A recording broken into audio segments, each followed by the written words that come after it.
That means we're good? We're good. Okay. We're live. Welcome to City Council meeting today. Thank you, everybody, for joining us in person and online from anywhere around the world. We're in October now, October 3rd, 2023. Thanks for joining us. Like we always start our council meetings off with a pledge and a prayer. We'll first go to the spiritual thought and prayer. Mr. Kevin Euler, Councilman Euler, it's his assignment tonight. Thank you, Mayor. I've invited Addis Hill to give that for us tonight. So thank you, Addis, for being willing. Thank you, Councilman Euler. Thank you to the council and to the mayor for the opportunity. It's always, you always wonder when you get in front of important people and 1 million people online. That's right. And want to make sure you give something that's worthwhile to be shared. And I was thinking this last week, had an opportunity to hop on social media, and our amazing mayor hopped on with some questions to the city. And I thought, this is amazing. How many areas or how many cities do you go to where the mayor takes 2-3 hours out of the night, twice in 1 week or twice? So it was like really close back to back. So I was super excited to see that, the engagement from Mayor Mendenhall, but also the engagement from our city and asking questions and debating different issues that we've had. So I really am grateful for that opportunity to be in a city where we have a mayor take the time to do and to be part of all the citizens and to answer the tough questions. And he didn't throw some softballs out there. He threw some hard balls out there, some of the issues that were discussed. So if those online or those in the room haven't taken a look at that, definitely in the Spanish Fork City News on Facebook was awesome.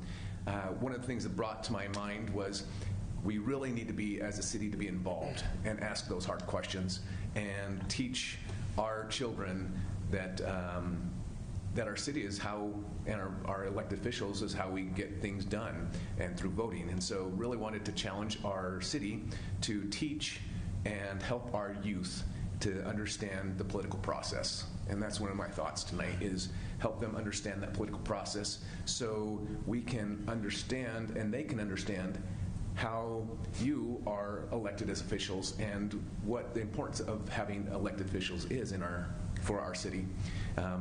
Tara gave us some information. We had about 24% of the people here in Spanish Fork voted for the primaries. I'm hoping that we'll have more than 24% come November, when we're looking at the 6 individuals that are running for city council, as well as for our state officials. So please take the time to teach your children and to get out and participate and have your voice heard, because it's our right. A lot of people died for that. So I want to make sure everybody gets out and votes. I'll finish off with my prayer, but I really want to thank the council and the city officials and city employees for everything they do for us. Our kind and gracious Heavenly Father, we're grateful for this opportunity to meet as a city council, to discuss the needs and the opportunities and the changes of Spanish Fork. We're grateful for those that are willing to serve and to work for this great city. We ask Thee, Father, to bless us and bless this city, that we'll continue to grow, that we will continue to progress in the right way, in the right manner, to be able to reach out to those that are in need in this city, to be able to help those around us, and to be good citizens of this city.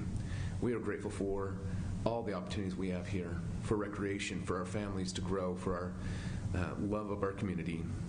We ask You to bless us, and we say things humbly in the name of Thy Son, Jesus Christ. Amen. Amen. Thank you, Addis. Thank you. Councilwoman Beck will now lead us in the pledge. Yep. Please stand and repeat the pledge.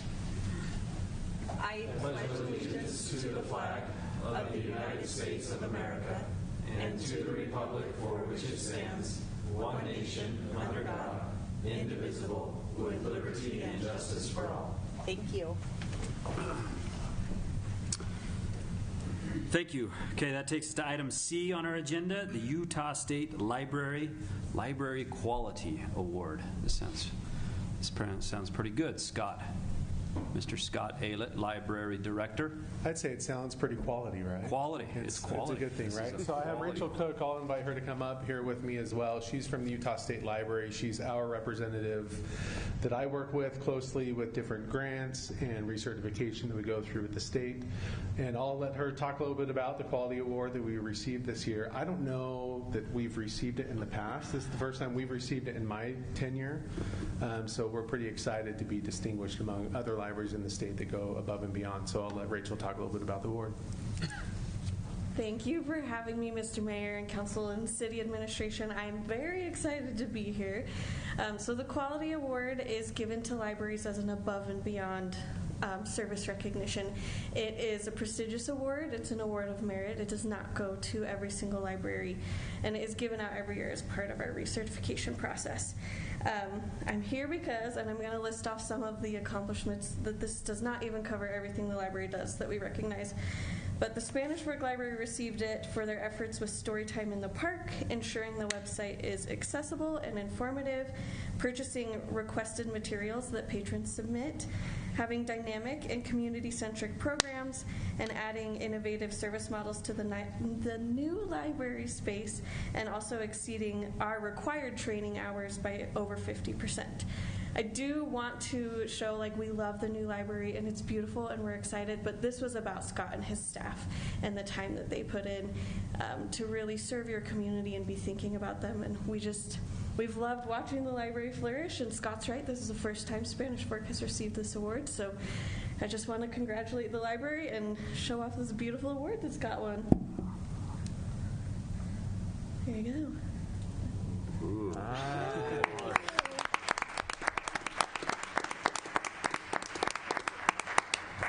And I'll just add and echo to what Rachel said, right? The building only does so much, right? And we've talked about that as we designed and planned for the building, that the building will bring people once because they want to see the inside, but it won't bring them a second, a third, or fourth time, right? It's my staff, the countless hours that they put in to make sure that our services are top-notch, that our programs are excellent, that we have great materials here for families and individuals of all ages. And so it's not about the building, it's not about me, it's about my awesome employees downstairs that are just working their hearts out because they love this space and making it a great place for our community. So hats off to my wonderful staff and all their great work.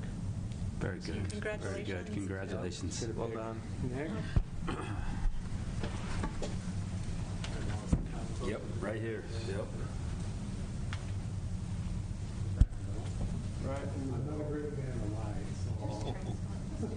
1, 2, 3. Thank you. Perfect. Thank you, Rachel. Thank you, Scott. Thank you, Rachel. Thank you.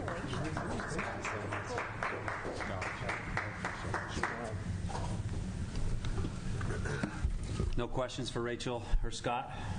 Council? Okay. Did pretty good. Did pretty good if we don't have any questions.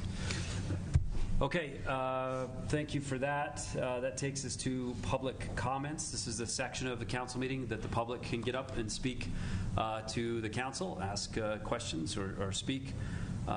Please, if anybody wants to come up and address the mayor or council about any item that's not on the agenda, please come up and let us hear you. Nobody's racing each other, so we'll go to council comments. We'll start on this end and go this way tonight for council comments. Is that all right?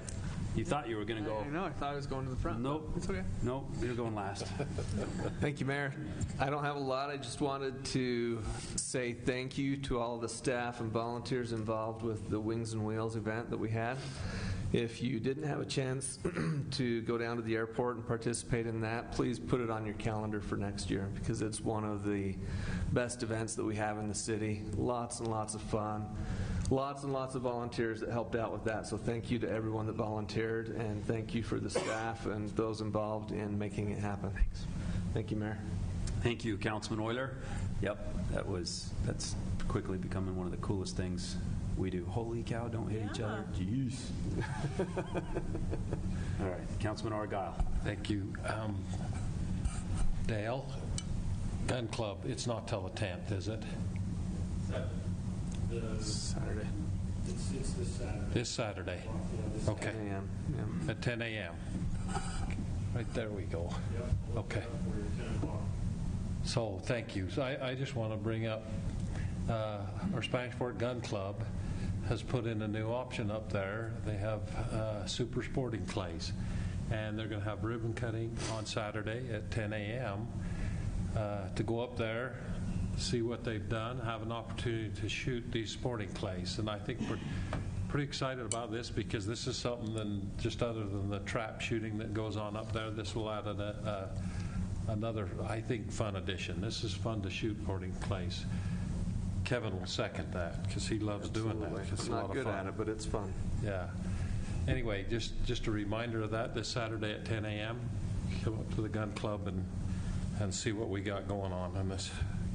Also, I just want to second the say thanks to our airport manager, Christian Davis, and all the volunteers, to our staff at Parks and Rec. It takes a lot to put on that.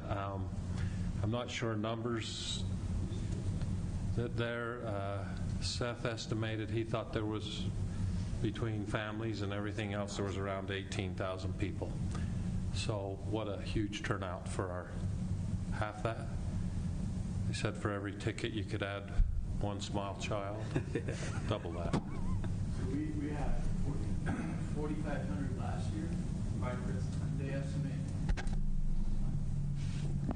We had 4,500 last year, and they estimate that we doubled this year. Doubled. Okay. Good. So 18,000. tickets. Yeah. Doubled. Anyway, such a great event for families to come and kids to get a free helicopter ride and see all the things that are going on. I don't know if he wants to mention this himself, but he's not here, so I'll mention it. Our councilman that's missing, Shane Marshall, tonight went 149 miles an hour in his new Porsche. I had not heard this. Yeah, he had an all-electrical Porsche, so they were pretty excited about to watch that. The thing I don't see is I don't see any of these old muscle cars out there because I still think they're faster. That's the old part in me. But pretty neat to watch the drag races that go on there. So anyway, thanks to all of those who participated in that. Thanks, Mayor. I've been to a few NASCAR races. It started to smell like NASCAR fuel out there. They're burning pretty clean fuel. Yeah. Yeah. Thank you, Councilman Argyle. Councilwoman Beck. A quick shout out from me as well to Wings and Wills. I think Spanish Fork really just does it right in creating events for a community, whether you're single, married, family, grandkids. We took our 2 grandkids down to the airport and took them up in the helicopter ride. Was not free though, Chad. You said free helicopter rides. Yeah, there's a small fee. But so he looked scared, which he was, until we got up there. I mean, it only lasted about 12 minutes. We were able to fly over to the mountains and back. So it took about 12 minutes. But about halfway through, he kind of loosened up his grip on my arm and was looking out the window and smiling. And I just thought, every year, this is such a fun family tradition. But it's not just Wings and Wills. There's so many community events that Spanish Fork offers for you and your family to feel engaged, involved, connected. And I just encourage our residents to stay connected with our city website so you know what's going on out there, so you can just enjoy life. There's these precious moments in life, taking grandkids up in their first helicopter ride that was just really special. And then last night, moving on to Fiesta Days, because I'm sure everyone's thinking about Fiesta Days right now. I talked to my mom last night. She's like, "You're meeting already for Fiesta Days?" I'm like, "Yep, we meet every month." And so we extended an invite to our incoming chair people, and it is Mario and Valerie Benson. And I had never met them, and they are amazing. I'm so excited to have them serve on our committee. When Bronco Hunter in our Parks and Rec department found out that these guys were on our list, he was super excited because they have both volunteered so much in our Parks and Rec department. And Emily Harriman was excited because they are always volunteering at Wings and Wills. Come to find out, Valerie Benson is Chris Child's daughter.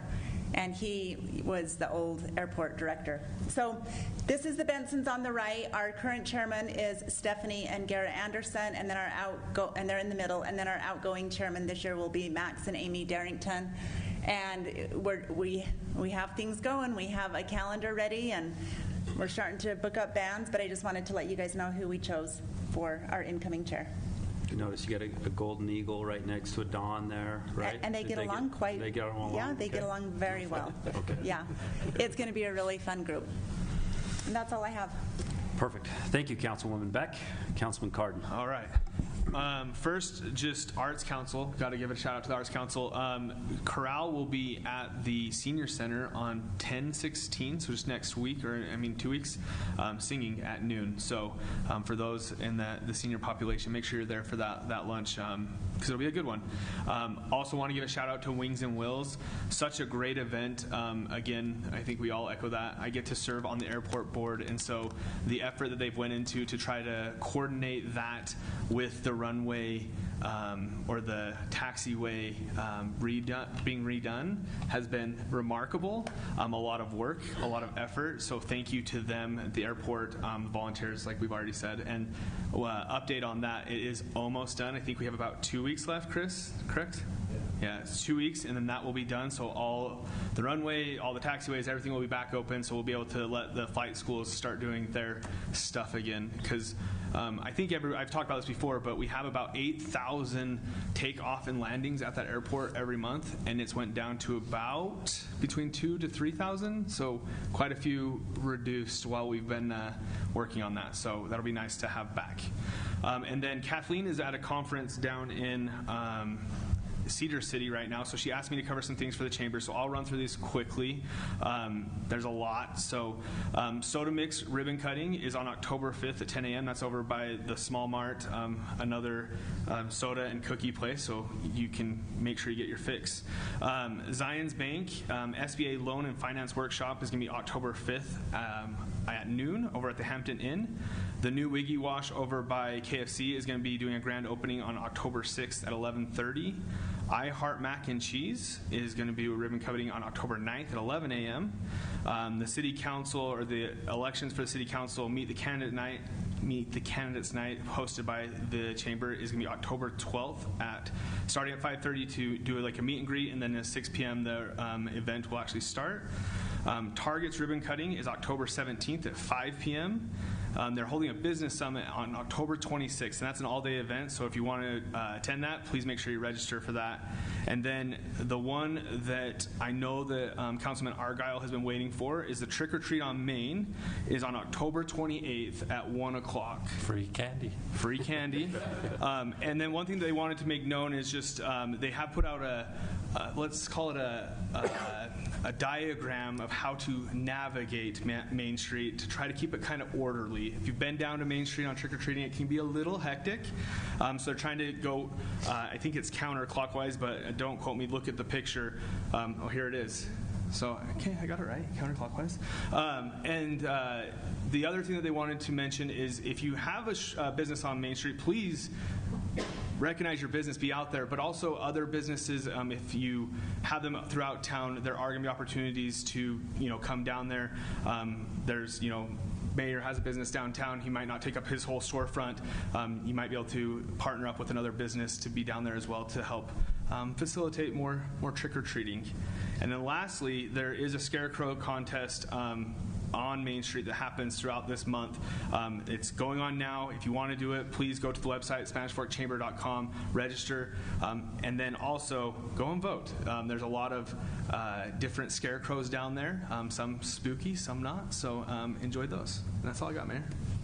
Perfect. Thank you, Councilman Cardin. I will add on the chamber side, ribbon cutting of Golden West Credit Union. It happened just... What day was that? Friday. Was it Friday? Yeah.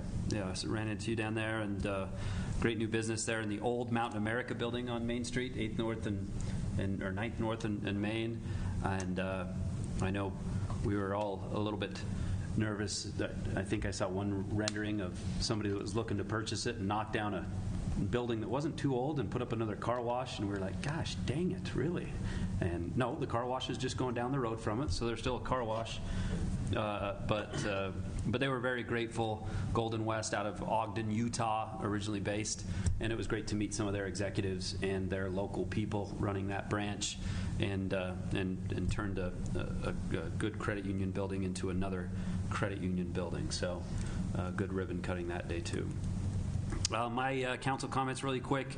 Number one, Wings and Wheels, can't say any more than what's been said about it, but when you have the guy that is over kind of the car section of that coming through with, remember Councilman Argyle were there and together, and this guy comes through, and Rich that's over the cars has this nervous look, and we're like, what's going on? He's like, well, traffic's backed up to the freeway trying to get here, and my daughter's in it. So it must be a pretty good gig. Hope there weren't any accidents. I don't know, Chief. Was it pretty clean? But traffic was backed up from Main Street to get to the Wings and Wheels. So it means a lot of people coming from out of town to see that event, and just a stellar event by the airport and everybody involved there. The Oaks at Spanish Fork is in fine form. We've had a good water year, obviously, but we've had obviously the new sprinkler system there that's taking care of it as well. They hosted a pretty big junior tournament this last week that got some Instagram followers from all over kind of the nation. Some young kids that play a lot of golf all over the nation came to Spanish Fork and played our course. One kid that is, I think his age group was 10 to 13, fired a 28 on the front nine at the Oaks. A 28? Are you kidding me? I mean, yeah. And so maybe we need to install some more bunkers or something, Chad, make it a little harder on the front. That's what you shoot, right, Mayor? Yeah, that's about what I shoot on 6 holes. And then I got 3 more to go. So anyway, great tournament that was held up there. A lot of people came into town to watch these youngsters play good golf. Met with Gary Lee Price and Lisa Price, and also Mary Murdoch Meyer of the Timpanogos Nation. They gave me permission to share this news in this council meeting today. But we took some pictures while they were here with us, and we spoke for a couple of hours. Mary Murdoch Meyer is the head of the Timpanogos Tribal Nation out on the basin out in Duchesne. And she's traveled here. She was here for some discussions initially a few months ago on the inland port discussion out west of the airport and around the airport. And since then, we've got a lot of maps from I guess you'd call them archaeologists, some people from her tribe as well, that have provided maps, old maps of where some of their settlements were, and some of the planned reservations were for the Timpanogos Nation. And so luckily we've become acquaintances and friends, and Gary Price is a world-renowned sculptor that has given me permission to show this as well. This is his initial rendering of Chief Wakara, which was a chief of the Timpanogos Nation. And whenever you even talk about this would be Mary's great-grandfather, and one of the chiefs of the Timpanogos Nation. You see Mary get emotional, especially looking at this, but then talking about being a host city for this sculpture. So I don't have a location to report yet or anything, but I do want to acknowledge that we are actively looking for a place that this works inside our city limits. The river was an important part of this these people's identity, their livelihood, and so we hope this is somewhere close to the Spanish Fork River, as that's a huge important piece of their heritage. Mary has just been gracious to share with us a lot of that history. and we're working actively with her. We'll have regular meetings with her representatives and with the prices to make sure that that's something very cool in Spanish Fork. We talked about the history with her. I talked to her about the Icelanders being here a few weeks ago and our tie to them. It's just neat to see Escalante and Dominguez in one generation, Chief Wakara in another generation, and the Icelandic heritage of pioneers in another generation, all available here in Spanish Fork and pretty close to the trail if you were walking a trail. And so we hope to make that a part of that history and a part of Spanish Fork that would be really neat. So anyway, more to come on that, but I wanted to show you those initial pictures of what we're working on with the prices and with Mary Meyer. So, okay, anything else, Council, that we need to comment on before we move to the other part of our agenda? Consent items, Tara, item B. Item C, the outreach clinical training agreement we're removing. Yes, and item then C. Just C or E as well? E is okay? Yes, we're going to Keep item E. Okay. Yes, keep item E. So if there's any questions about the consent items, I'd entertain a motion approving the consent items but removing item C. I move to approve the consent items A through E excluding C. Motion made by Councilman Cardin. Second. Seconded by Councilman Argyle. Roll call vote. Councilman Cardin. Yes. Councilwoman Beck. Yes. And Councilman Argyle. Yes. And Councilman Euler. Yes. Okay. Consent items are approved. Takes us to item number 10, a public hearing for ordinance approving the fiscal year 2024 budget revision number 1. Is Jordan?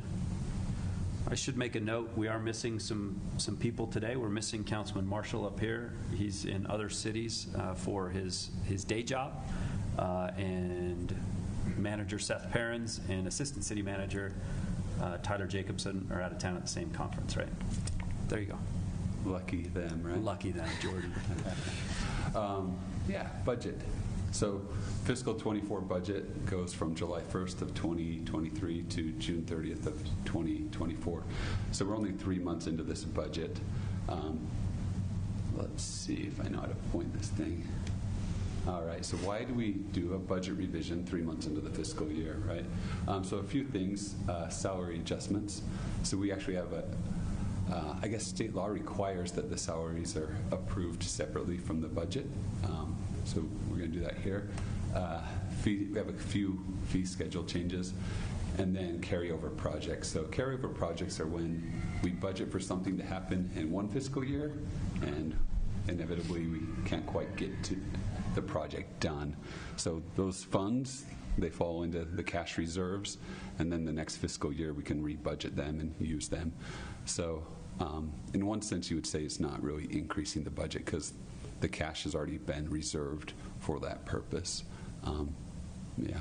So most of the budget revision is for those type of items where we budgeted to spend the money last fiscal year and it didn't quite happen.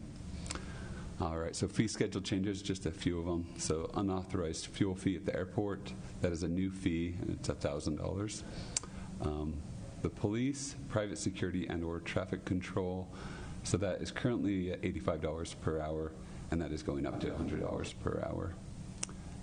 So every once in a while, we'll have somebody contract with us. I think like BYU sporting events, they'll call us up and need some help with an event, so we'll send some cops there, and that's the rate that they pay at. Is that right, Chief? Okay. And then Parks and Recreation, youth flag football, 3rd to 9th grade, currently at $35, and that is going up to $45. Yeah. Any questions on those fee changes? Our recreation programs, we've got resident fees, non-resident fees. These are resident fees. Is there any change with non-resident fees? No, they stay the same. Okay. Yeah. So a non-resident fee would be on top of this fee. Okay. Yeah. Okay. That's not a set number. It's just, hey, non-resident fee is $10 more than whatever our fee is or something. Is it always is it $10? fluid like that? Unless it's a class or a camp. Those are $5. Any programs are $10. Okay. So programs, $10 across the board. Yeah. Any other questions on fees? Okay. All right, salary changes. So the way our salary schedule works is all of our positions, at least all of our positions are slotted into a pay grade. So you might have a cop in one pay grade and a building inspector in that same pay grade, along with somebody in the fire department or in the finance department. And then all of the employees are paid at a percentage of the annual midpoint, ranging from 80% on the low end to 120% on the high end. So here's the midpoints of those pay grades last year, and then the proposed amounts for this year. And you can see the percentage change. Yeah. And then here are the higher pay grades as well. Yeah. And we have our HR director, Kim, here to answer the really difficult questions if you have them. But any questions on the salary schedules? Yeah. Questions here? The way the midpoint is calculated is by looking at other cities. I think we have 8 to 12 or so that we compare against and using them to try and create a benchmark that's competitive. And typically, we come in after those other cities have already implemented their pay raises, right? So it gives us a better idea as to how to compare. Timeline, Kim, is I think most cities probably do it starting July 1st. Is that? Yeah. Travis is peeking over, making sure you're coming up. He's about to throw something. So most cities will implement theirs in July, and we implement ours in October, so that gives us more time to get their numbers and have a better accurate number for our employees. And then the number that we compare to is 16 cities, and those range from local cities that are around us that are maybe direct contact or competition for our employees, but then we also bring in some from the Salt Lake area, so that we're a little bit more competitive there. We look at cities that have similar services that we do, and then we'll grab some that we've got Logan that we look at, and then St. George and Washington City. So we kind of have a wide range that we look into. Okay, thank you, Kim. I think it's a good time, too. We looked over the salary ranges in a work session, and we were planning on not having such a big increase, but after doing a study like this, you saw that cities were increasing theirs, and we needed to up ours a little bit. So we talked about that. And yeah, so we had anticipated about a 5.5% increase, and it looks like it's going to be closer to about 6.9 with what we're going to need with the market and the merit increases. And it was based off of other cities and just giving higher increases than what we had anticipated. okay. Thank you, Kim. Thank you. Yeah. And then this schedule right here is for the non-benefited employees. So your scorekeepers, some of your seasonal work, those type of things. Yeah. Any other questions on the salary schedules? Okay. All right. General fund budget summary. So the revenue is increasing by $315,000. Expenses are also increasing by $315,000. So state law requires that we have not too much money, not too little money. So that Goldilocks range is 5% of revenue up to 35% of revenue. And we like to be on the higher end of that range. And we're projecting with the current budgeted revenues and expenses that will end the year around 27%. Since you've been in your position or with the city, have we stayed right around that number, or where are we? Yeah, we've been probably 25 to 33% in that range. Fluctuate. Yeah. It used to be you couldn't go above, was it 25%? And then they upped it to 35% a few years ago when the pandemic hit. Gotcha. Yeah. All right. So the revenue's increasing. Energy sales tax is coming in better than expected, so that's going up a little bit. We got an additional grant of $11,000. Interest earnings, we're budgeting to go up a little bit. The Fed rate has stayed really high, so interest earnings are continuing to perform well. And then indirect service revenue, so that's services like the finance department or legal department that they provide to other funds. The legal and finance department and admin are all in the general fund, but they're providing administrative work for the other utility funds. So that's what that indirect service is. And then we generally budget about $500,000 to go from the general fund to go into streets and storm drain fund. The streets division used to be in the general fund, and we moved it into the storm drain fund. Similar assets there. So we were already spending about $500,000, I guess you would say, in the general fund on streets. So that was continuing. They got another revenue source this year that's making so this year that's not needed. So that $500,000 instead of going to the streets and storm drain fund is going into the recreation center capital project fund. Okay. All right. Personnel wages going up $185,000, just under 1%. You can see there. So in total, the budget expenses for general fund going up $315,000. $55,000 is for treatment of historical London plane trees on Main Street.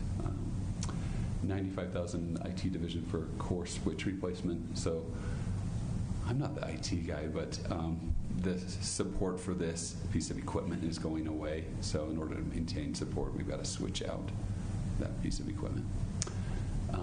And then we're no longer budgeting for thermal imagers in the fire division. We're actually going to have the motor pool purchase that piece of equipment and then lease it back to the fire division like we do with fleet. So not a huge change there. Any questions on general fund? Okay. All right, capital project fund. So the land acquisition capital budgets fund, we had budgeted $1 million for potential land acquisition, and that's being decreased from $1 million to $500,000. Buildings and ground shop, this is a carryover. So $1 million up to $2.417 million. So that is funds that we already had set aside, but we expected to spend it last year and didn't get to it. And then remodel for the old library and being turned into a new rec office. We thought we'd only get part of that project done this fiscal year, but it sounds like we're going to be able to get all of it done. So budgeting for the entire project now in the fiscal year rather than over 2 years. Rec Center Fund, this year's budget for construction is moving from $2 million up to $2.5 million, and that's increasing because of that $500,000 transfer from the general fund. Park Capital Project Fund. So the electric park up on the east end of town is a carry forward of $367,000 from last year to this year, and same with the urban forest, the carryover. And then we have an impact fee developer reimbursement. So we had a couple of developers put in a trail, so we're using impact fee money to reimburse them for that project that they did. All right, the water fund, 5 million gallon water tank budget going from $3 million to $3.5 million, so that $500,000 is carrying over from last year. And then flood expenses moving from $0 to $850,000, up the canyon rebuilding some banks on a line so that they don't wash out and cause problems. Is that the best way to put that, Chris? Okay. All right, sewer fund, $68,000 increase in the North Industrial Lift Station. That's a carryover. Other budget changes of note, developer impact and reimbursement. We had budgeted $960,000. That came in higher, so it's $1.5 million there.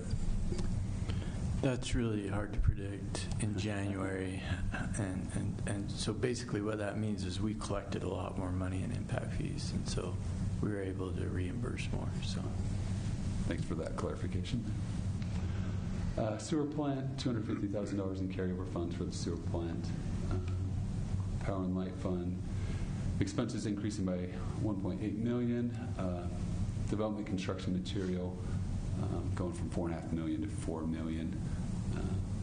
And then carryover projects increasing capital expenses by over $2 million. And then revenue increasing by $300,000. All right, streets and storm drain, developer impact fee reimbursements, similar thing, increasing by $285,000. You can see the note there that revenues came in higher, so then we were able to disperse more to those developers that are putting in projects that qualify as impact fee projects. Most of the other increases of that $3 million is various capital expenses. We have a lot of different streets and storm drain projects, so it would have been quite the list to put them all there. Revenue increasing by $6 million. A lot of this we kind of thought we'd get at the end of last fiscal year, and it didn't quite get here. So I think we're budgeting about $10 million in grants that are coming into the streets division, or streets and stormwater fund. All right, Gun Club. Chad kind of already talked about this. Yeah, so we received a grant for a sporting clay course. So grants and donation revenue is increasing from $14,000 to $82,000, and then we're expecting that that will increase other revenues having that new service there. Budget for the sporting clay course, $83,000. Since we're going to be throwing more targets, we're going to have to spend more on targets, and then that'll require a little bit more staff to staff the sporting clay course. But any questions on that? Okay. All right, broadband fund. This is a similar situation as the one we talked about in IT division. Core router needs to be switched out due to the not being able to get support for that. And then interest earnings going up. Commercial internet revenue is coming in really good, so we're able to increase that. And then we rent Wi-Fi routers, and that revenue is doing well. So, yeah, going from $175,000 to $200,000. All right, and that is the budget, and I'll be back up here later to present the local building authority budget, but that's the city budget. Questions for Jordan before we open it up to public? I will say on the Wi-Fi router revenue, I've got one of the city's Wi-Fis, and it is much, much better than the Wi-Fi router that I had before. So I just wanted to put that out there. Hey, the Oilers and the Mendenhalls are part of that increase right there. There you go. There you go. Yeah. Jordan, I just wanted to make sure I understood one thing on the gun club. It looks like we're going to be 30,000 in the ahead at the end of the year, according to that. Is that correct? That's just the increase over. I'm not sure what the current number is on what because I can find out what that number is, but compared to where we're at now, to where we will be, it'll be 30,000. But I think it was already budgeted for an increase to the cash reserves. Okay. Yeah. Jordan, you mentioned a lot of grants. I know grants are applicable to the gun club area, but they're applicable to a lot of our budget. When we get a grant, whether it be federal, state, or county, whatever, that still has to go reconcile to the budget of receiving that money. It's part of your revenue, and it's a one-time revenue source generally. So good rule of thumb is you spend one-time revenues on one-time expenses, because you can't rely on them to pay wages, right? But it's definitely a part of the equation to make what we do happen. Right. So Jordan, the first budget revision of the year is always a little different, a little trickier than the others, because you show some of these numbers of increases, and it's not necessarily that the overall project increased in price. It's that the amount that we had budgeted for last year didn't actually get spent and used, and so it's being pushed to this year, correct? Correct. And that's primarily what this budget is for, is those carryovers. And that's important to understand that, this SFCM building budget's going up by $2 or $3 million, but the cash is already there and reserved for that purpose. So it's not like all of a sudden the project's over budget $2 or $3 million. Okay, that's good. Good to clarify. Yep. This might go to what Mayor was saying a second ago, but Chris, the Crab Creek water line, we're looking for a grant, or we're hopeful that a grant will be coming there. How likely is it that grant will come in this fiscal year? Really likely. In fact, the first $1 million needs to come by the end of the year. That's the funding source for that. So, So, and the grant is for $2 million. Perfect. Thank you. Do we have, Jordan, any projects projected or that we've got for this fiscal year that we're showing or projecting to be over budget? Not that I'm aware of, no. Okay. Okay, great. We might call you back up, Jordan, after hearing from the public. Thank you so much. Appreciate it. I'd entertain a motion to go into public hearing for approving the fiscal year 2024 budget revision number 1. So moved. Second. Motion made by Councilman Argyle, seconded by Councilman Euler to go into public hearing. Roll call vote. Councilman Argyle. Yes. Councilman Euler. Yes. Councilman Cardon. Yes. And Councilwoman Beck. Yes. We're in public hearing for the budget, fiscal year 2024 budget revision number 1. Anybody from the public that would like to come speak about the budget?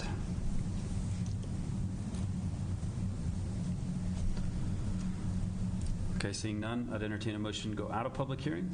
So moved. Second. Motion made by Councilman Cardon, seconded by Councilwoman Beck. Roll call vote. Councilwoman Beck. Yes. Councilman Cardon. Yes. Councilman Euler. Yes. And Councilman Argyle. Yes. Okay. Discussion back up here. Any other questions for Jordan? I don't think you talked enough, Kim. We should have some questions for you. Okay, all right. It'd be great television. Yeah. That would increase our numbers of viewership to have you there. I do appreciate, Kim, the way the city does it with your salary adjustments, and that you wait to see how other cities are going to react before we make a decision. Obviously, the last few years with salaries, it's been tricky, not just for the public sector, but private sector as well, where I work. Salaries are difficult in inflationary times when people are trying to move around to be able to get a job that meets their needs to support their family. And so we definitely want to make sure that we're taking care of our employees in Spanish Fork. Spanish Fork, I feel like, has the best. I've heard that from many people, many organizations at conferences that we go to. It's easier, in my opinion, to keep good talent and keep good quality than it is to try and train and bring that back up to par. And so I feel it's very important that we do what we can to keep the employees that we've got. It's a great point. I think that's a great point. All of us that are elected officials work in the private sector. We understand that money does talk about taking care of your family, and especially when times like inflation are coming in and you're trying to stretch to make things work. But I couldn't agree more. I think Spanish Fork is held up as one of those places that your key people, obviously, if it's my 16-year-old that says I can make a couple more bucks umpiring in Springville rather than Spanish, all right, go ahead, Nash, go umpire in Springville. But if it's people that we're relying on to protect and service, respond to accidents, run the programs, run our departments, and all those supporting staff that take care of us, I think it's a tragedy if we train them up, train them the right way, and then lose them to neighboring communities. So thank you for that study, that in-depth study, answering our questions that we know we lobbed at you in work sessions and everything else as we're looking at this. But I think this budget revision strikes that balance of getting people, the right people in the right places, paid enough of a wage to be here and still enjoy their time in Spanish Fork. So thank you for the good work there, Kim and Jordan and everybody involved in that. I may have one more, Mayor. Sorry. You betcha. Yep. Jordan, one of the questions that I've had in the past, I haven't had it during this part of the budget, but is we're budgeting money for things that some of them haven't been built yet. We're not necessarily paying on them yet, but we're budgeting money towards them. Can you talk through why we do that? Can you repeat that one more time? So we're budgeting, for the rec center, for SFCN, those buildings aren't built yet. We have the money set aside so when they're finished to pay for them, right? But we're budgeting money to go towards them. Can you talk through why we do that? Yeah. So you look at the rec center. The rec center is still in, I think it's been designed. We don't have what they call the guaranteed maximum price yet. So we're still pretty in the initial phases, but there's been work done on the rec center, right? We had to purchase some land. We had to demolish some buildings. So sometimes all you need to budget is a little portion of the entire project. Right. And a lot of times we have that cash on hand to budget. And you don't need to, you can't budget for the entire project in one fiscal year because you're not going to complete the entire project in that fiscal year. Thank you. Yeah, I just know that question's come up in the past. So. Okay. Any other questions for Jordan or Kim or any other staff members on budget revision number 1 of 2024? If not, I'd entertain a motion approving the fiscal year 2024 budget revision number 1. Motion to approve ordinance approving fiscal year 2024 budget revision number 1. Second. Motion made by Councilman Argyle, seconded by Councilwoman Beck. A roll call vote here. Councilman Euler? Yes. Councilman Argyle? Yes. Councilwoman Beck? Yes. And Councilman Cardon? Yes. Item 10A is approved. Takes us on to 11. We have A, B, C, and D, A, B, C, D, and E here. Item A was just touched on. Good segue there, Councilman Cardon. But the rec center guaranteed maximum price. The contractor working on this project just got bids to be sent out last week. We put it on this agenda, hopeful that we'd be able to get that nailed down. They still have some bids coming back in that they need to work on, so we don't have a solid number to talk to tonight to approve a GMP. We hope to table, we need to table this, move it to the next agenda, and hopefully have those prices all back so we can talk about that final number in the next agenda. So I'll go ahead and move that we table that. perfect. Second.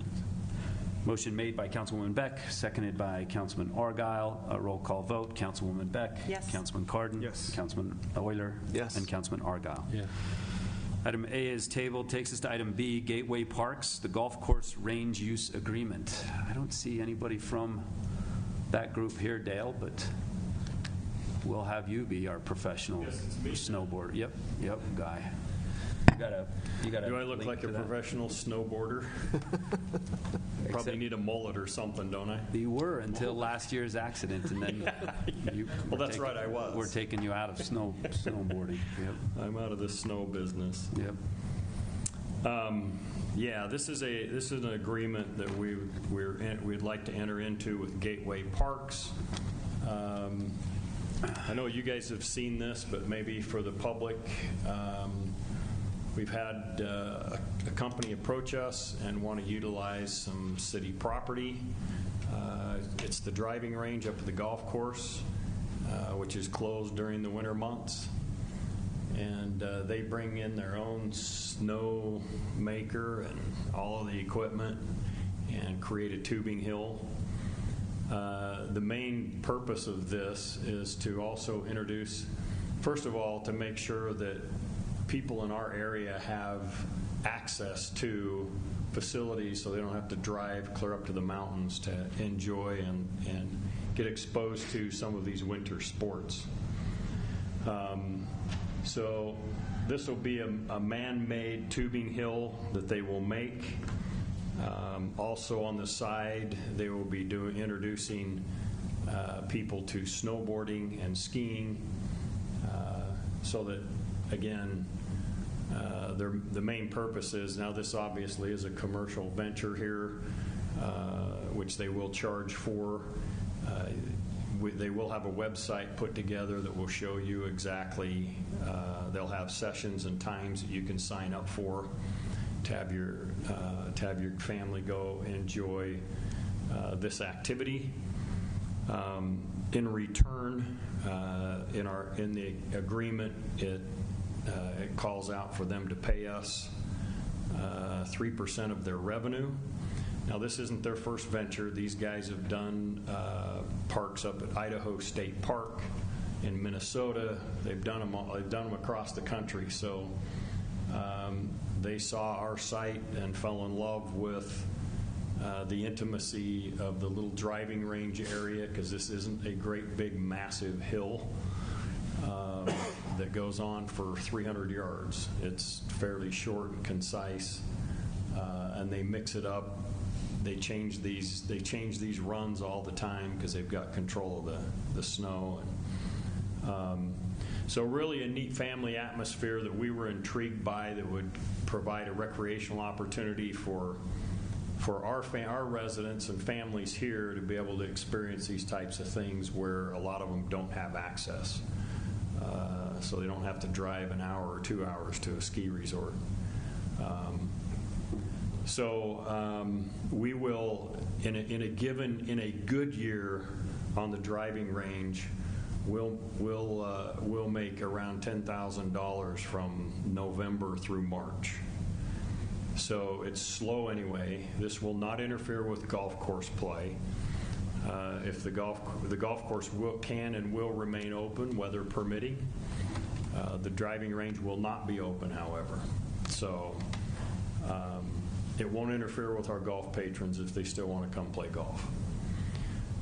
So the golf course tends to make a substantial amount more money. I hesitate to throw any numbers out there, but we are guaranteed at least the $10,000 that we make. But I called Idaho State Parks, and they made $95,000 for a season up there, just as an example, which could really help benefit our golf course to have that additional kind of revenue added to it.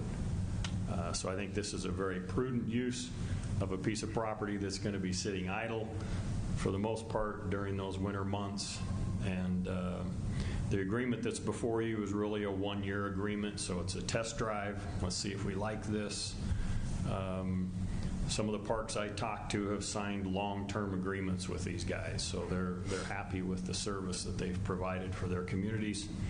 And obviously that's what they're after here, but we've got an opportunity to test drive and see if things go well for us and for them. What questions do you have for me? So, Del, you said something about introducing them to winter sports. I know that you've talked a little bit about snowboarding, skiing a little bit on part of this hill. Is that part of the paid hill? What does that look like? No, actually, it's not part of the. It is to the side of the paid hill. And again, these guys' love of winter sports is really just a promotion for them. So it'll be on the side of the tubing hill and independent of. I say independent, but it's not a paid portion. If you want to come and try out skiing or snowboarding, you'll have the opportunity to do that as well. So I can go let my kids fall on that hill? You can let your kids fall on that hill. Okay. Yeah. And then they have a... And then they're closer to a hospital. That's right. That's right. That was not a good promotion, was it? No. And there's something to bring everyone back up, which I like, so I'm not hiking up, yeah, right? We got the magic. They'll have a magic carpet. It'll hang onto your tube and jump on, and it'll take you right back up to the top, yeah. And if I remember right, these were hour and a half increments? Yeah, they're hour-and-a-half sessions, and they have several sessions throughout the day and a couple of evening sessions as well. And I think what we liked about it is right now you can only go do this once there's a snowstorm, and after a couple of days when the sun's come out, the snow's gone. This is going to go from November to March, correct? Yes, these guys actually don't like regular snow because they can control the snow that they make better. They know how to form it and to create a different variety of hills and rides. Mm-hmm. So you may go down one slide one day, and the next day it'll be different in terms of bumps and things that they put in it. So yeah, they like their own snow, and it will be. You noticed in the video there's no snow in the park anywhere. So yeah, that's the other advantage is you don't have to wait for the snow to be just right. They'll create that for you.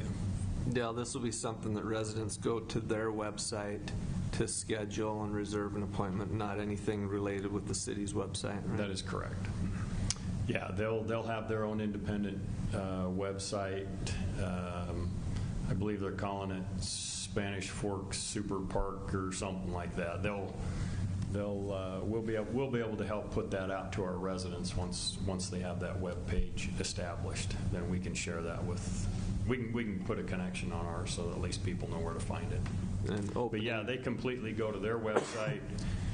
And again, this isn't a drop-in operation. You have to schedule and get yourself in a session. Yeah, and we're expecting Thanksgiving as the opening. Is that? Yeah, right now they're projecting around Thanksgiving, for sure the last week of November. So when this was brought to our attention, we automatically went to the Festival of Lights and the traffic problems, and so I'm sure as residents are listening to that, they're thinking the same thing. Let's share with them what we decided to do about that. Yeah, that was probably my biggest concern because we know how popular the Festival of Lights is. And so we talked through this with these folks, and And they are certainly willing to, their evening sessions are at 5:45 and 7:30. They're the only two that would, well, there's only one of them really would conflict. The 5:45 session will already be in and running by the time we open our Festival of Lights at 6. So they are willing to, in fact, I just sent them 10 dates that they will not open up a 7:30 session so that there isn't that conflict with Festival of Lights. Because on a given night, we have between 700, on those nights that I turned into them, we have between 700 and 1,000 cars. And it's just going to be, it's going to be a mess trying to get in and out of there. And they were very accommodating, said, we just won't offer that session on the nights that are going to be of concern to you. They also offered to provide some staff to help with some traffic control, just getting people in and out of the Festival of Lights line. So that was one of our biggest concerns. And we hope we've remedied it by that, and they were certainly willing to accommodate us. Dell, do you want to address or talk about the city? The golf course has an event center there as well. Do you want to talk about the arrangements that we've made with them for the event center? Sure. Last year and I keep referring to the Idaho State Park one because those are the folks I talked to, but these guys actually hosted 60 corporate events at their facility.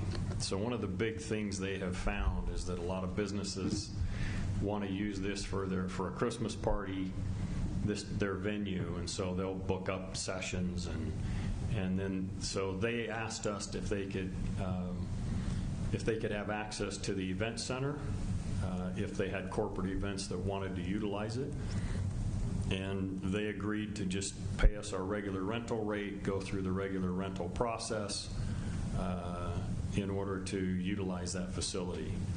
Now during that time we probably have, and we've been closing the center during December anyway because of the Festival of Lights.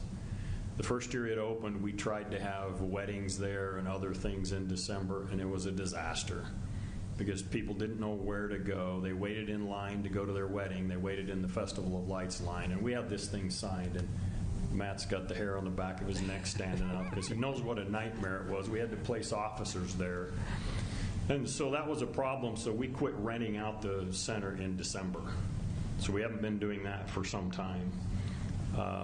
But we have maybe three or four events there during the winter months. We found that venue is really a spring, summer, fall venue that people like. So we have shut down that venue for this test run with these guys. So we basically have eliminated maybe 3 events that have been scheduled there in the past to give these guys an opportunity to rent it. And if they do even 10 events there, or 5, it's more than what we've been having. So we agreed to go ahead and allow them to use it this year.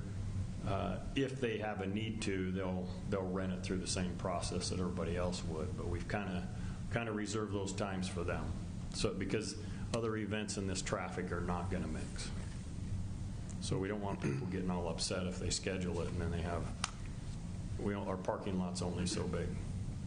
So Dell, you said it's a 1-year contract. After that, we just go back and say, hey, did this work, not work? And then what does that process look like after the first year? I think we want to look and make sure, first and foremost, that they took care of our facility, right?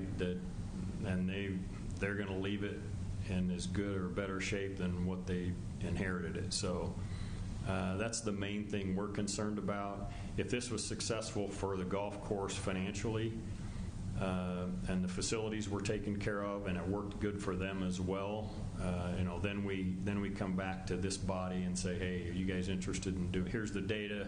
Are you guys interested in doing a long-term contract with these guys? If you are, actually, if we do sign a long-term deal, our percentage of the revenue goes up.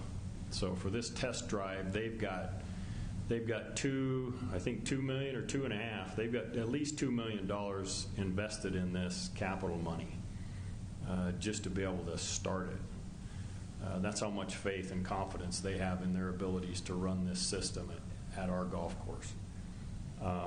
So they give us a smaller percentage the first year, If everything works good for everybody and we're willing to continue, then they up our percentage, our annual percentage of their revenues. But it'll come back to this body for discussion if we decide we want to continue to do it. They also plan on hiring local for that? Yeah, I Some thought of the that was one of the neat things is, and we have a lot of seasonal golf course staff, we have a lot of seasonal park staff, recreation staff, and they just said, hey, give us all their names, we will give them a really good job for the winter. So I thought that was nice that they said, hey, we'd love to hire your local people, and it's not just for city employees, obviously. They'll hire quite a few people they'll provide nice jobs for people in our community. So we were excited about that as well, because we do have some seasonal staff that work for us throughout the season, and then they're laid off for 3 or 4 months, and then they come back, and so that would be a nice filler for them as well.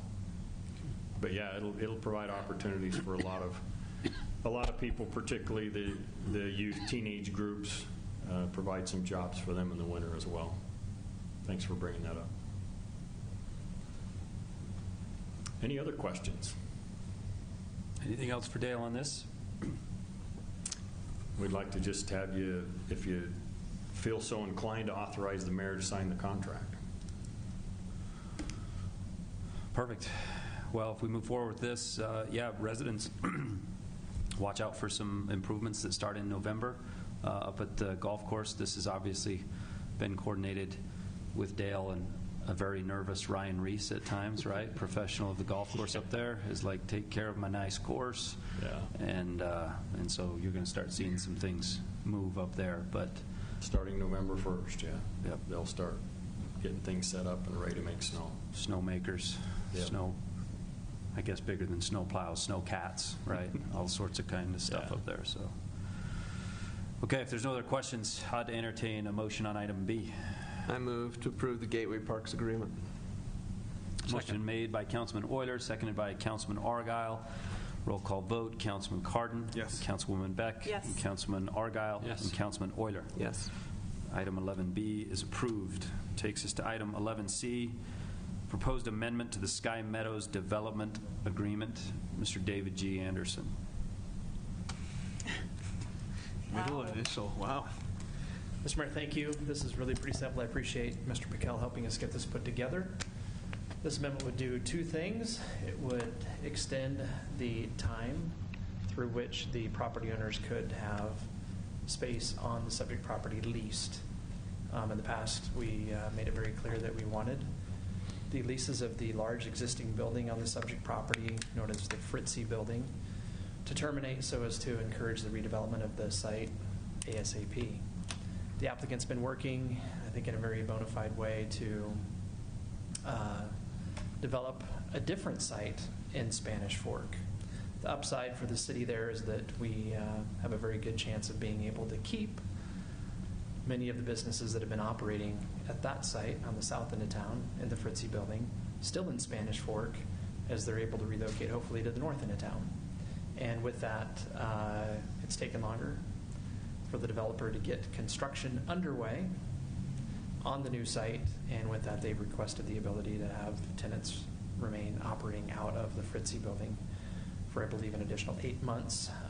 The deadline for the commencement of the demolition of the Fritzie Building would not change with this amendment. That would still be required to start by the end of 2024, which is what the provision currently is. And also there is a need to amend the agreement relative to some improvements that were to have started with the first phase of the project, but now will start, as I understand it, with the most appropriate phase that those improvements are located in. Okay, quick question. So my understanding was they were to be gone by the end of 23, and that building was to come down. You're saying it wasn't until the end of 24? So that's how the agreement reads today, I believe. To extend it. They're Not to extend. The agreement now says leases end of 23, The original document says that the building would come down December 31st, 2024. The leases were supposed to end in 2023, but they're extending them until August. At least the way I read it. Okay. Does that make sense? It does. So But still, yeah. from today, essentially, they have 15 months to start the demolition of the building with the agreement as it exists now. And that won't change with the proposal. However, they also were supposed to have tenants, as I would understand it, basically off the property end of 2023, so in 3 months. They've asked to be able to keep them in the building operating from the site through August of 2024. So an additional 8 months there. So the demolition doesn't change. Just the occupancy. You're just asking for the occupancy. Because they're not ready to. So Dave, I was in Restore on Saturday, talked to the store manager. They're still moving forward as of now, of vacating and being gone by Thanksgiving. I assume then they've not been talked to. They're not aware that this is possibly an option. Well, I have no idea as to what the conversations are like, between landlord and tenant. There's a representative here of Lone Star that can provide maybe some insight on that. I just know that, by way of the city's expectations, the tenants would need to be vacating the site by the end of the year unless this gets approved. Of course, there could be other contractual things that would come into play there. Have they extended the contracts? I cannot answer that, but perhaps shed any light there. I think that's the intent, though. That's why. Yeah. Hi, Russell Nelson with Lone Star Builders. Normally Joseph would be here, but he's taking care of some important business in Hawaii right now, so he sent me. So, it basically, you're correct. It doesn't change the timeline of our demolition. But with the new buildings that we're working on now on the north end of the city, those will be ready to move in next summer, late summer. And some of the tenants, not all of them, there may be a few that will be moving out here soon.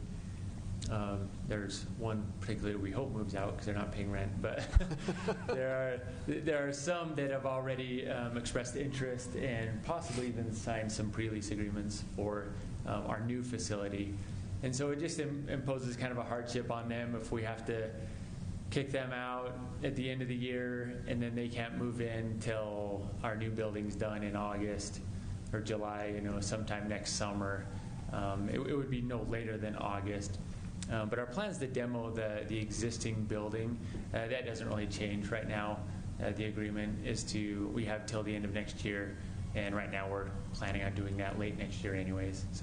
So the building you're referring to that you're planning on having in August is not the construction that you're working on for Sky Meadows. You're talking about having another building that these tenants could possibly move into? Correct. That's a totally separate project that Dave referred to that we're working with right now with staff on that permitting process. So will that be located in Spanish Fork? Is that the plan? Yes. Yeah. Okay. So that's the nice thing about it is those commercial tenants will be able to remain within the city. And so we're hoping to be able to keep them in the city and keep them with us. So it's kind of a win-win-win. It's good for us, it's good for the tenant, and it's good for the city. We'll be able to keep those tenants within the city. We won't have a vacant building for 9-10 months. While we're getting ready to demo the building, we'll be able to keep tenants in there and keep it well maintained and people that are actively there on site. So. Okay. You've already got property for that location designated. We're That's all figured out. well underway in the permitting process. Okay. So. Good. Yeah. Any other questions for Mr. Nelson? No, thank you, Mr. Nelson. Okay. Thank you. Appreciate it. I want to say something to Mr. Anderson. You got it. I'm not going to be here, so it won't really matter. But I don't want them to come back and extend again because we had this conversation when they started. This building needs to come down. These rent tenants need to go away. I love that they're going to stay in the city. That's great. And that'll be the only reason why I will approve this because that makes it so they can stay, those that are left. But spent too many years doing this very same thing, extending what they have around this building to do and not do, and we're right back here doing it again. Just want to say that. I And I appreciate hope the you guys are listening reinforcement. because it needs to come down. So my concern, to follow up on what Chad says, my concern is after talking to the Restore, if they're continue to extend, I would hate for that to eventually be a vacant building while they continue to extend, right? I appreciate that they're pushing to try and keep tenants in there, which is great. It's better than having it empty for the next 8 or 9 months. But yeah, I agree with Chad. We either need to make sure people are still there or that it comes down and construction can start, because I do not want that building left vacant. And maybe if I can just mention something about that, we're in the process of recording the first plats for the Sky Meadows part of the project that'll happen closer to Main Street that would impact the property that the big building is actually located on right now. The applicant is anxious to submit building permits or applications for building permits to start on the apartment side of the project. We have some steps we need to get through still before the city's going to be ready to issue those permits. That likely, though, could happen in the next just few weeks. They can only go a short distance with the development that they seem very anxious to do before those buildings, or well, before the big building and the others on the site come down. So that moment, I think, is coming in the very near future. What I'm really trying to say is that the applicant has a lot to lose if the demolition doesn't start and finish according to schedule or even ahead of that December 31, 2024 deadline. We're certainly relying on that as staff. I think that, frankly, is the biggest motivator that we have, is we stop issuing building permits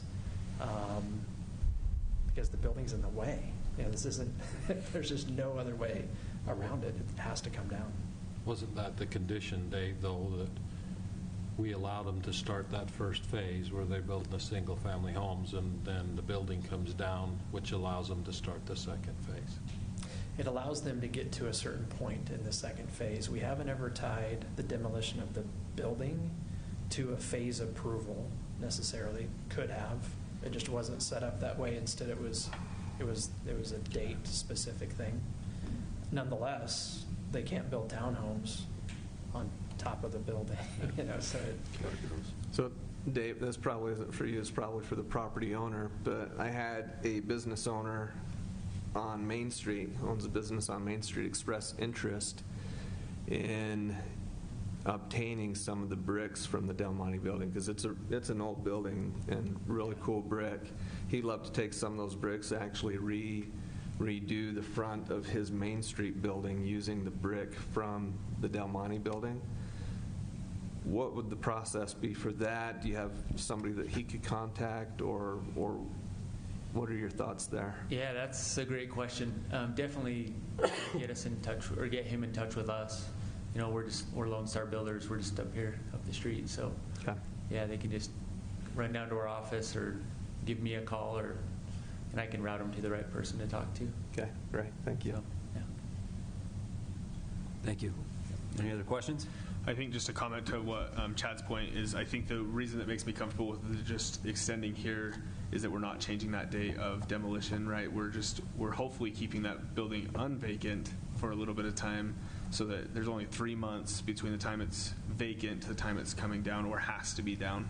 And so for me, that's why I would say I would be willing to approve this. But to Chad's point, I think your sentiment is perfectly in base with where we're all at, is that we need to make sure that comes down before we do other things. And I don't want to put words in Councilman Argyle's mouth, but he hates historic buildings, and he wants them all torn down.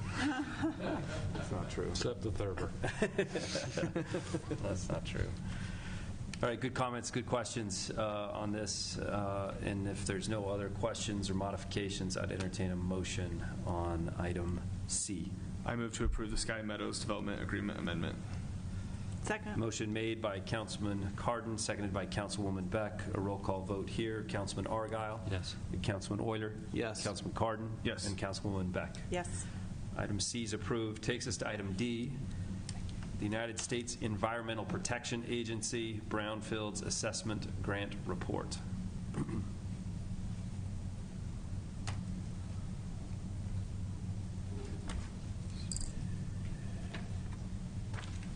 know nobody likes to read, so I apologize.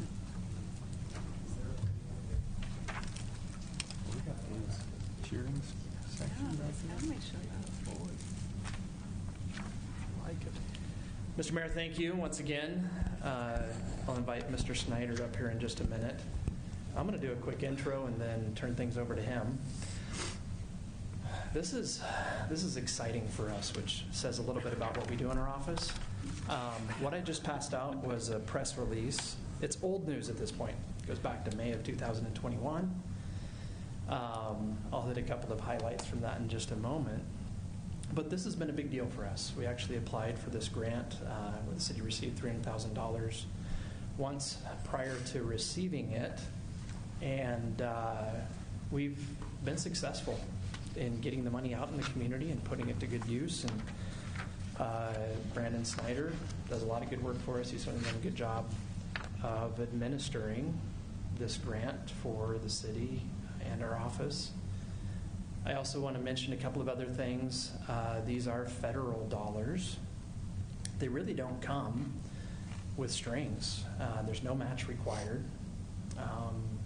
But yet, it's money that comes through the federal government. So we do go through their processes. We do play by their rules. We do use their accounting programs to get reimbursed. And with that, I want to thank Mr. Hales as well, Jordan.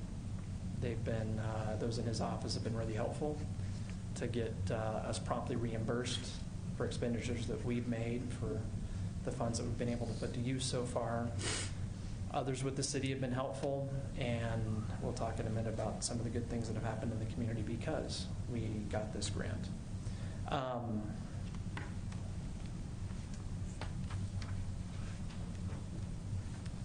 There we go. Brownfield. Basically, it's a site that has some previous history that makes you wonder if it's suitable for redevelopment. We'll talk a little bit more about this as well in a moment, but the funds that we've been able to use here, they are for studying sites. It's a brownfields assessment grant.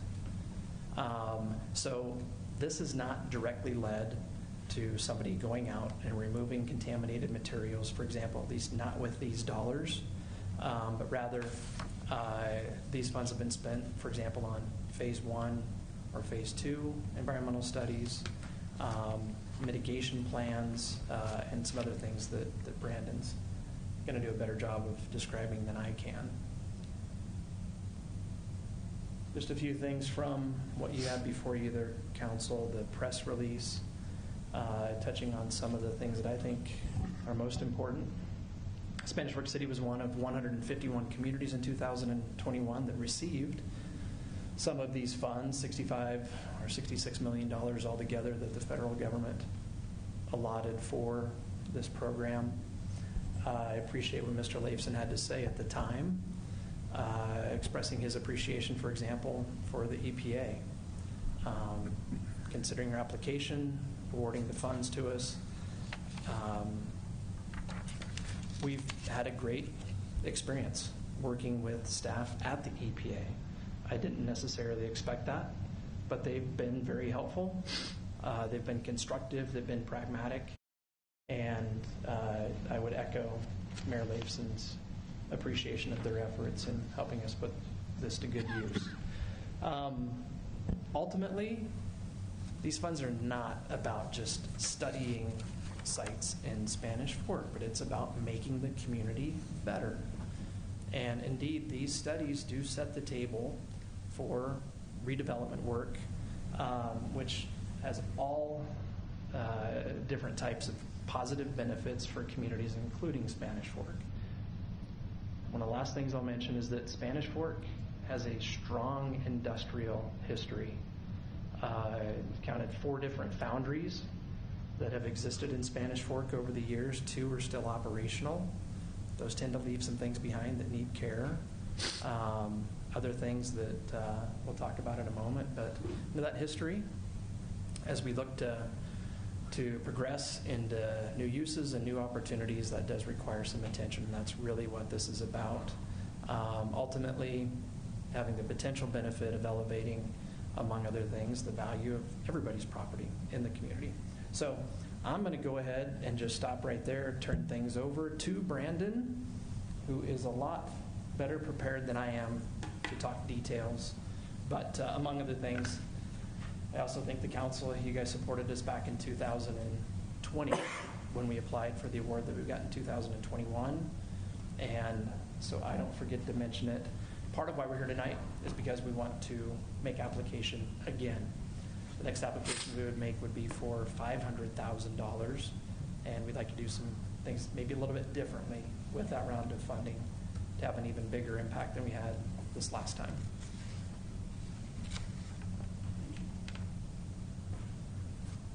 I think Director Anderson did a great job, so if we want to end the night there, we can. But I'm happy to answer any questions, and I will add a little more detail where it might be helpful, and then if there are questions, please feel free to interrupt. One thing that I will say about the funding is when you receive the award, you're given 3 years to spend it. And we received an important email today that basically gave us clearance to apply for the next round of funding. You have to spend so much of the first grant before you can request more. And in just over a year's period of time, we spent 90% of it. And a lot of that goes to the willing and voluntary property owners who wanted to participate in this grant.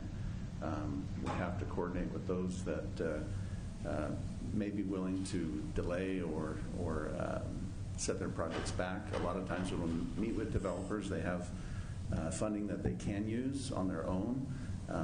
And as Director Anderson mentioned, when you go through the EPA's process, we have to make sure to do the correct paperwork, and sometimes that adds delays. And so we have had a few property owners that were interested but opted not to participate because of those delays. But we have had plenty of properties owners that wanted to participate and use the funds. And so it's been a great learning experience for us. I can't remember if it was Seth or if it was Dave, but somebody came into my office years ago and said, "Have you ever heard of a Brownfields grant? Let's go after this money." And I was like, what are they talking about? But here we are. It's been exciting. Let's go to the next slide. Might need to use your remote there. Oh. Every meeting we have, I never have these.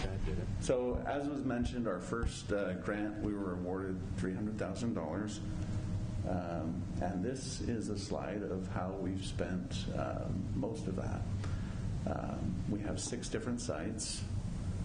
There are some administrative costs, and then there are opportunities for travel and training, training and travel. And before we could spend $1, we had a budget that was approved by the EPA, and it outlined what eligible expenses were.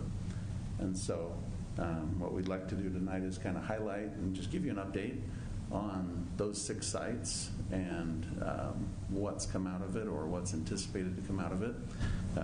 And then we'd be happy to answer any questions.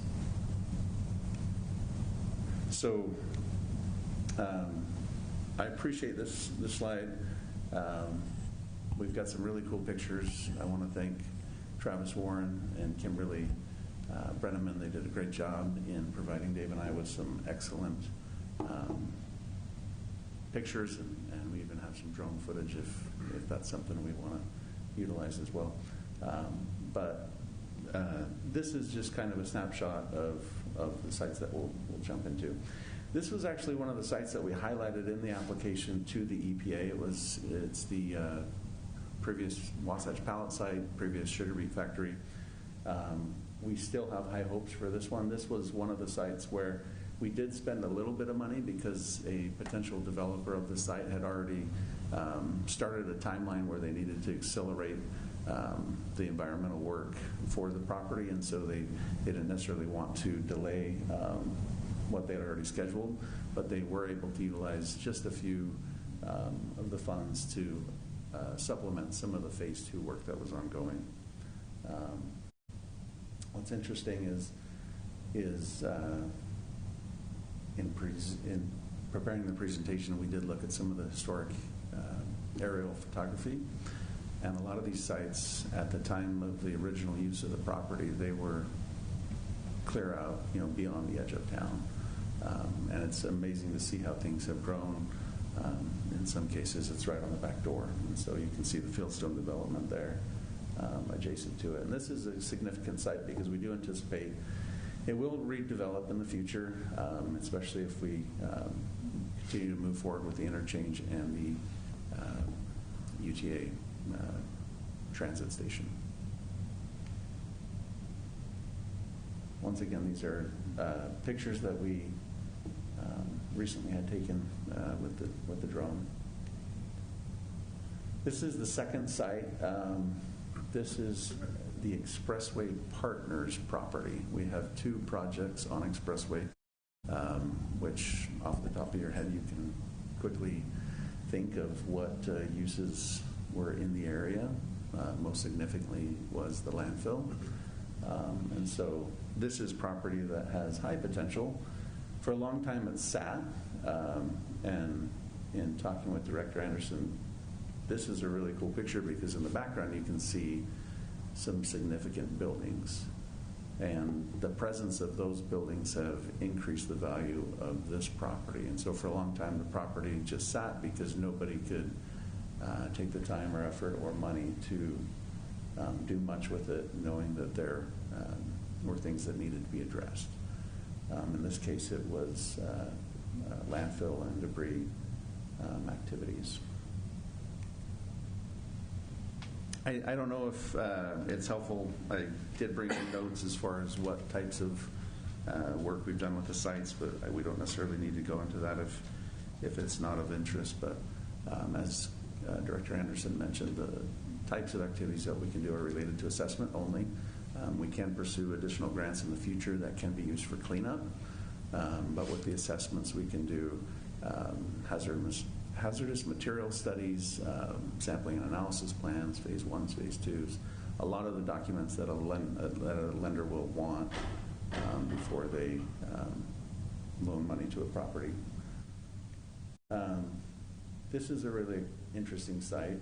I don't know how to make the laser pointer work on here, but it's right in, oh, there we go, kind of the middle.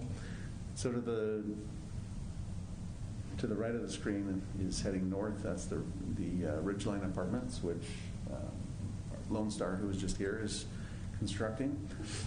And then to the south, we do have a few existing industrial type businesses. The former Anderson Auto Wrecking Yard is right there in the middle. It has gone through a number of steps as far as getting it ready to be put to reuse, and so there's still a lot of steps to be taken, especially as they transition to a new use. And so whether it's residential or retail, there's different standards and levels that have to be met for potential contaminants. And so we have put a lot of time and effort into this site, and we hope to see this one move forward. Some of the cool aspects of this site is you can see all the growth that's happened around it. Across the street you've got the townhomes and single-family homes, and to the northeast you can kind of see it in this picture. We've got the Meadow Creek Ridge townhomes here that are now under construction. You've got Spanish Fork Parkway, which will soon be completed. And so this is a very opportunistic spot that we only see gaining more value in the future. It's just amazing the pictures that we can take. These last three sites will combine 2 into 1 But these last two sites, we wanted to leave for last. These are the ones that we're seeing immediate return on. I guess return is not the best word, but immediate preparation for reuse. So this South Main, we have two sites that we utilized funds for. One was the Butters residence that we did some assessment and investigation on, just to make sure before the city purchased the property, we weren't going to be surprised with any findings. And then adjacent to it to the north is the Warren Call Auto Repair Yard, which we also used some of the funds on as well. And if you have had the opportunity to drive down Main Street repeatedly, it's been very exciting to see how quick the crews have been mobilized as far as removing the buildings, prepping the site, and getting it ready for the rec center. We shared every site that we entertain. It's a multi-step process. We first have to talk to the owner, make sure they're on board. There's forms that need to be filled out. We submit it to the EPA. And one of the things they always ask us is, what is the reuse plan? They want to look at our general plan. They want to look at what we potentially could do specifically on the site. This one was exciting because we could share the site plan for the rec center with them. And they were very excited about that. This is just a different angle of the property. Once again, the buildings are all completely gone now.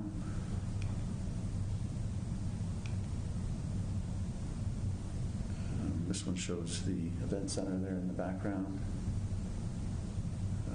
So give it a couple months and South Main will look very different as we look at the activities with Lone Star, with the rec center, with expansion for the across the street as well. This is the last site we'll highlight, or the last site that we're highlighting. This is the Expressway Plaza property, also on Expressway Parkway. This is on SR 51 as well. This was an interesting situation. The project was gaining steam, moving forward.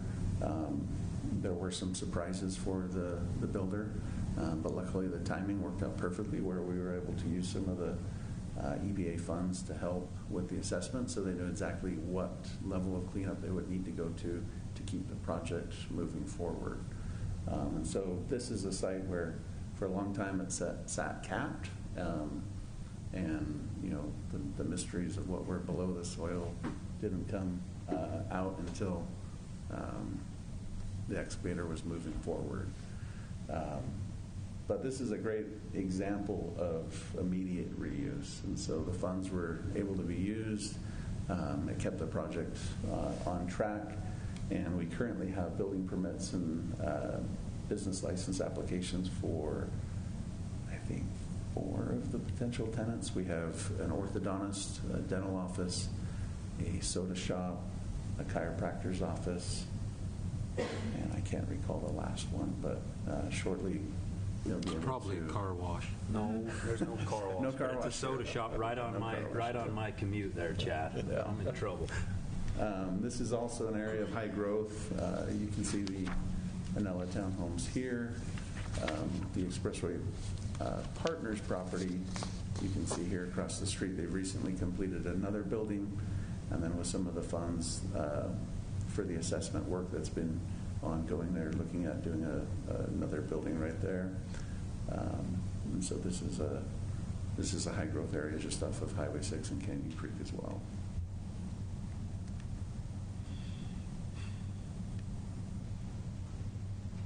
Questions, comments? So as you do this assessment and stuff, then we're gonna apply for another $500,000. Does this lead to money to help clean up the sites? One of them's clean, that last one, but It does. I need to thank one other entity before I go further. We have a great partnership with Terracon. So we're required when we obtain the grant to hire a qualified environmental professional. And in our case, we sent an RFP and we had some responses, and we selected Terracon, which I think has been a really great choice on our behalf. And so as we've met with them and they've educated us, and as we've gone to training with them, it's really interesting to see how you need to get your foot in the door first and prove yourself. And we feel that with this first grant we've done just that. And so we're optimistic that we'll get an additional grant. But then beyond that, there is specific grants that are for cleanup, planning, and implementation. An example of other grants, Salt Lake County's been in the news recently because they're pursuing what's called a revolving loan fund, where instead of going back to the EPA every year and getting additional grant funding and approval, they have their own pot of money that they can use for qualified activities. And so it's been really exciting. Utah, for a long time, the program's been focused on other areas, but recently we've had a lot of cities in the state who have been successful. That they've shared with us is you start out here and you can work your way up to additional types of funding. Thank you. Anything else for Brandon? Thanks for sharing that. Yeah, you're welcome. It's some cool angles, some cool pictures, some imagery of those developments going on and happening. Yeah. And it's good you've accessed this to be able to make that happen, make those studies happen and bring them about. So good work. Thank you. Yeah. Thanks for your time. Okay, very, very good stuff. No action needed to take on that grant report, is that right? Correct. Okay. We'll go to item E next, the San Miguel Land Trade Agreement. This is a big deal, Chris. We've been working on this for a long time. I think it's a really good trade for the city in that it supports a business that is in the city near the airport. Do you have the drawing?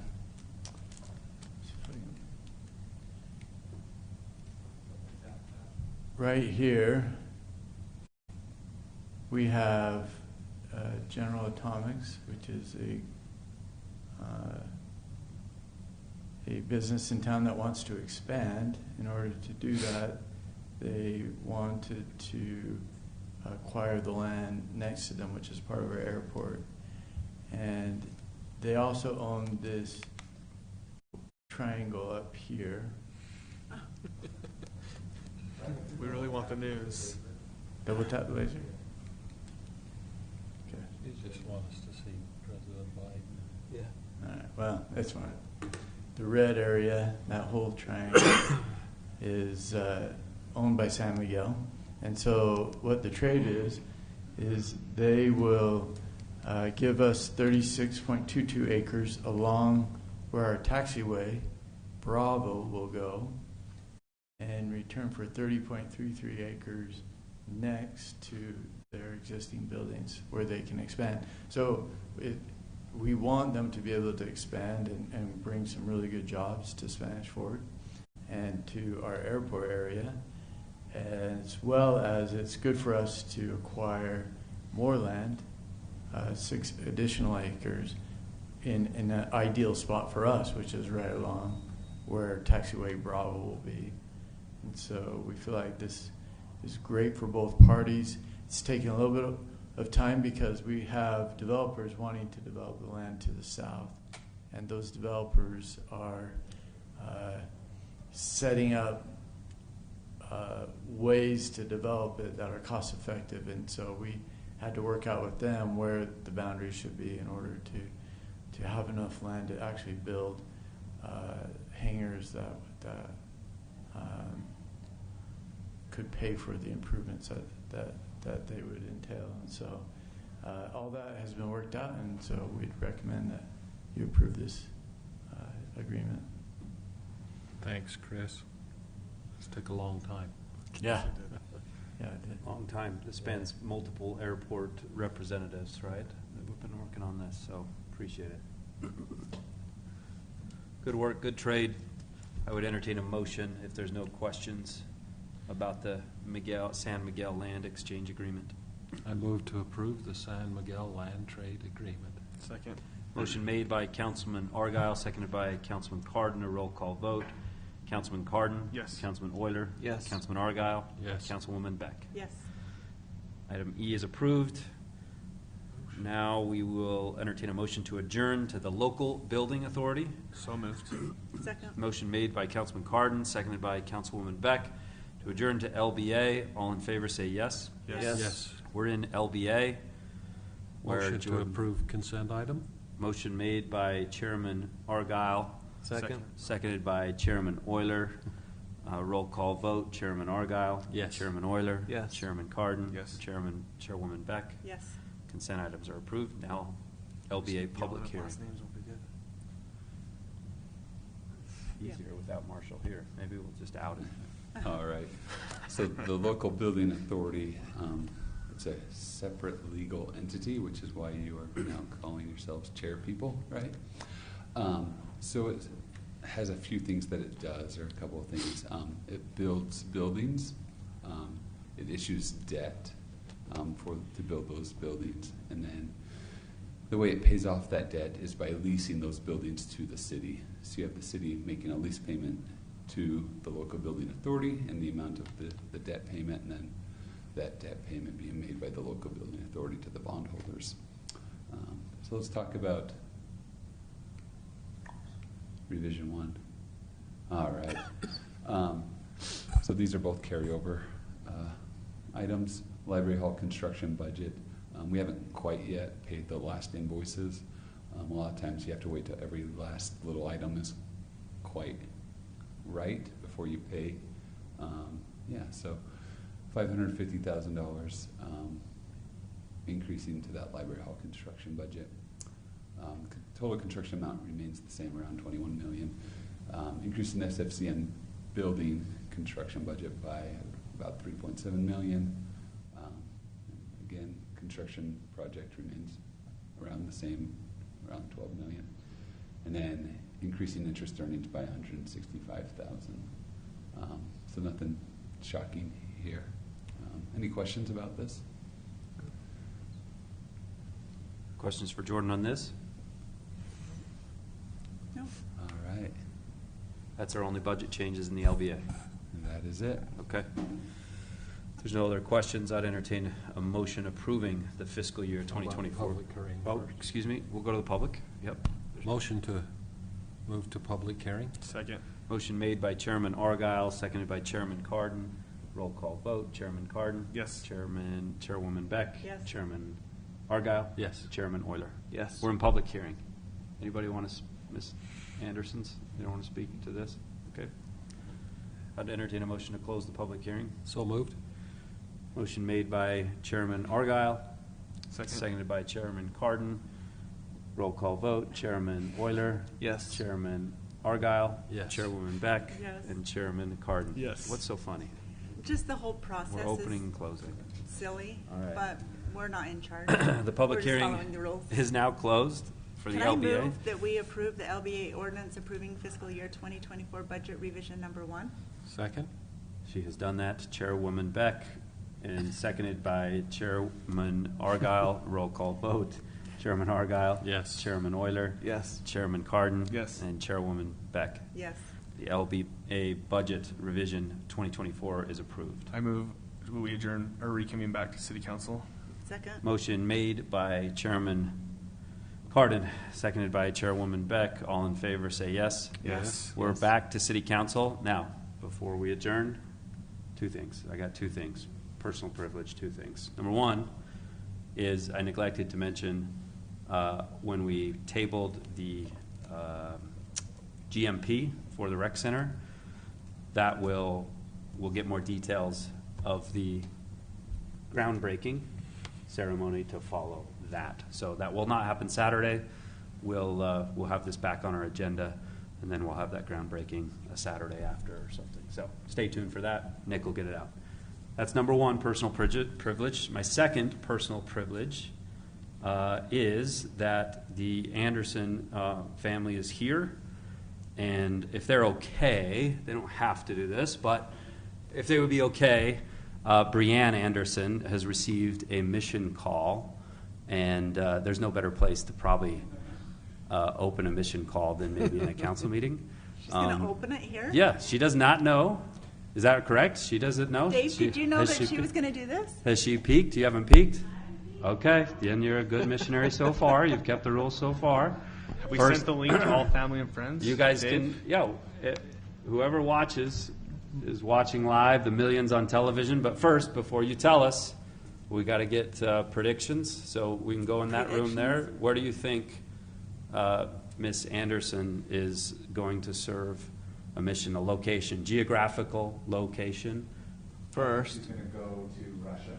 Russia, okay. Did you Travis has study got any Russia. language in high school? They can talk You in did that study room? I can't believe Spanish. that. Someone writing these down. Yeah, someone should be writing those down. hold on. Nick, yep. We got Russia, we got Brazil. Chief, going to Mexico, okay. Jordan, United Kingdom. the UK. Lincoln, Nebraska. Okay, Lincoln, I cannot Nebraska. type this fast. I'm not Tara. Okay, these are in the minutes. Tara's got it in the we'll get minutes. these- So we're going to just have to go back to the recording. Okay. For the record, I didn't tell him. Okay? It's okay. It wasn't me. Hi. I asked Michelle if she lost a bet. Otherwise, I don't know why I should be here. Well, sometimes they want to watch their I'm just dad. saying. That's okay, yeah. I know we should was tell riveting, the you know? residents that this is Dave Anderson's family, because you just said Anderson. This is right? David G. Anderson's family, Okay. yes, yep. This is his daughter and his beautiful wife and his son, beautiful son too, are back there. But this is his missionary now, who's just going to tell us where she's going. But Nick, where do you I'm going to give you Seth's guess first. Seth is in Texas, and his guess is Texas. There's Okay. too many missions to pick one, so he's just going to take them all. I'm going to send you to Atlanta, Georgia, Spanish speaking, Oh. because that was my mission. And I'm going to go with Minnesota because that was mine. That was I'll go with Montana. I'm going to second Minnesota. Peru. Costa Rica. You getting these, Tara? You get the guess too. Okay, let's see. I'm going to say Brazil. Brazil. Bronx. There you are. You just want to go to a game. You just want to go. He just wants to pick you up from there. Yeah. Canada. Canada. Okay. Dale? Florida. All right. Mom, do we have a guess?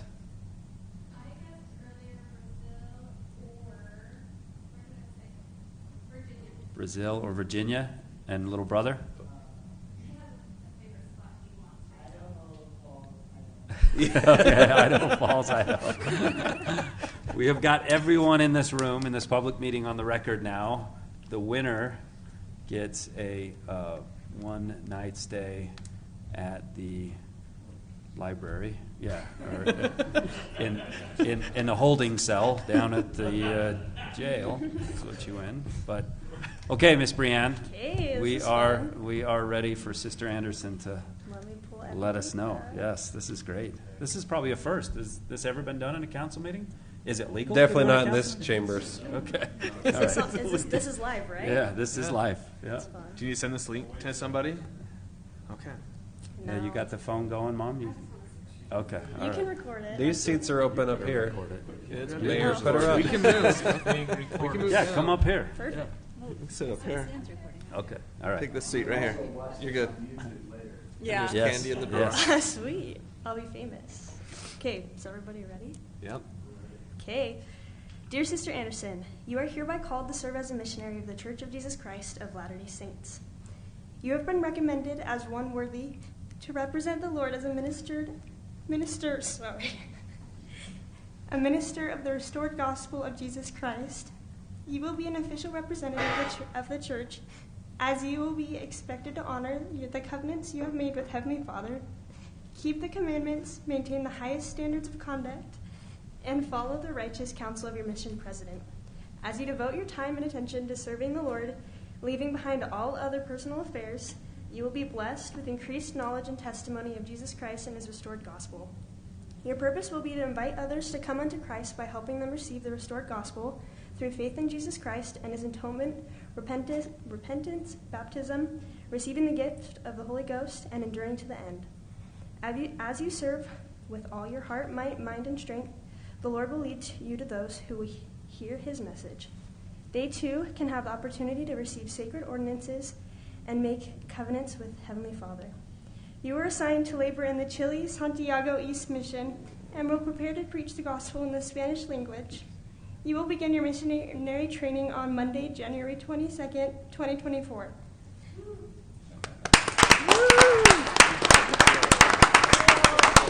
That's so crazy. Do I have to finish it? No, you can give your mom and dad a hug. I'm sure that's what they Is want. this your first missionary? Most likely. Geographically, Brazil was closest, right?